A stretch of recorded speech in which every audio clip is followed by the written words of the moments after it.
ओम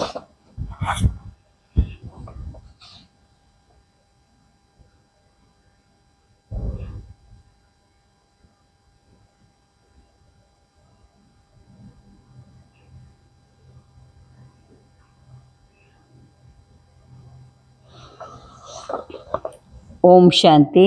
आज की डेट है 7/11/2025। सारे मीठे बच्चे, ये संगम युग सर्वोत्तम बनने का शुभ समय है, क्योंकि इसी समय बाप तुम्हें नर से नारायण बनने की पढ़ाई पढ़ाते हैं। नर से नारायण बनने की पढ़ाई पढ़ाते हैं। आज का प्रश्न है, तुम बच्चों के पास ऐसी कौन सी नॉलेज है जिसके कारण तुम किसी भी हालत में रो नहीं सकते हैं? बाबा ने कहा, तुम्हारे पास इस बने बनाए ड्रामा की नॉलेज है। तुम जानते हो इसमें हर आत्मा का अपना पार्ट है। बाप हमें सुख का वर्षा दे रहे हैं, फिर हम रो कैसे सकते हैं? परवाह थी पार ब्रह्म में रहने वाले की, वह मिल गया, बाकी क्या चाहिए? बख्तावर बच्चे कभी रोते नहीं है, माना समझदार बच्चे, बड़ी दिल वाले बच्चे कभी भी क्या है, रोते नहीं है। ओम शांति। रूहानी बाप बैठ बच्चों को एक बात समझाते। चित्रों में भी ऐसे लिखना है कि त्रिमूर्ति शिव बाबा बच्चों प्रति समझाते। तुम भी किसको समझाते हो तो तुम आत्मा कहेंगे। शिव बाबा ऐसे कहते हैं, ये बाप भी कहेंगे बाबा तुमको समझाते। या मनुष्य मनुष्य को नहीं समझाते, लेकिन परमात्मा आत्मा को समझाते। आत्मा आत्मा को समझाती है, फिर क्या होता है? आत्मा आत्मा को समझाती। ज्ञान सागर तो शिव बाबा ही है, और वह है रूहानी बाप। वह ज्ञान का सागर है, इसलिए क्या कहते? सागर को स्याही बनाओ, सारे जंगल को कलम बनाओ, तो भी पूरा हो ना सके। अंत तक तुमको ज्ञान सुनाता रहूंगा। तुम इनका हिसाब किताब बनाएंगे।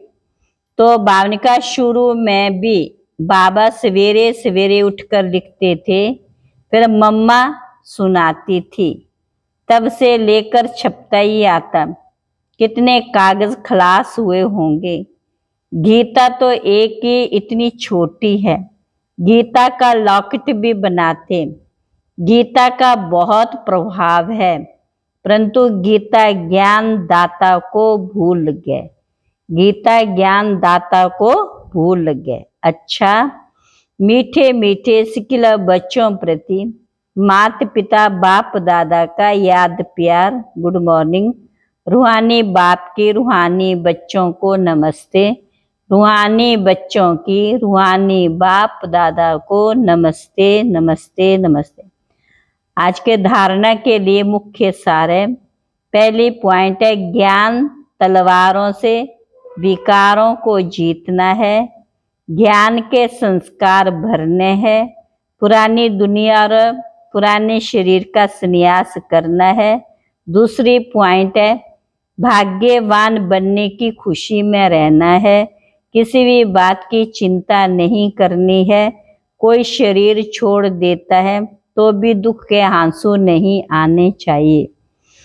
आज का वरदान है, कंट्रोलिंग पावर द्वारा 1 सेकंड के पेपर में पास होने वाले पास विद ऑनर भव। कभी कभी अभी अभी शरीर में आना और अभी अभी शरीर से नियारा बन अव्यक्त स्थिति में स्थित हो जाना। जितना हगामा हो उतना स्वयं की स्थिति अति शांत हो। इसके लिए समेटने की शक्ति चाहिए। 1 सेकंड में विस्तार से सार में चले जाएं और 1 सेकंड में सार से विस्तार में आ जाएं। ऐसी कंट्रोलिंग पावर वाले ही विश्व को कंट्रोल कर सकते हैं। और यही अभ्यास अंतिम 1 सेकंड के पेपर में पास विद ऑनर बना देगा। आज का स्लोगन है वानप्रस्थ स्थिति का अनुभव करो और कराओ तो बचपन के खेल समाप्त हो जाएंगे। अव्यक्त इशारे। अशरीरी व विधेयी स्थिति का अभ्यास बढ़ाओ। अशरीरी व विधेयी स्थिति का अभ्यास बढ़ाओ। विधेयी बनने में हे अर्जुन बनो। अर्जुन की विशेषता सदा बिंदी में है, स्मृति स्वरूप बन विजयी बना। किसे? बिंदु का दिखाते। ऐसे नष्टो मोहा स्मृति स्वरूप बनने वाले अर्जुन, सदा गीता ज्ञान सुनने और मनन करने वाले अर्जुन, सुनने और मनन करने वाले अर्जुन, ऐसा विदेही जीते जी सब मरे पड़े हैं। ऐसे बेहद की वैराग्य वृत्ति वाले ही अर्जुन है। अर्जुन बनो। कौन सी वृत्ति वाले? बेहद की वैराग्य वृत्ति वाले ही अर्जुन बनो। अच्छा, ओम शांति।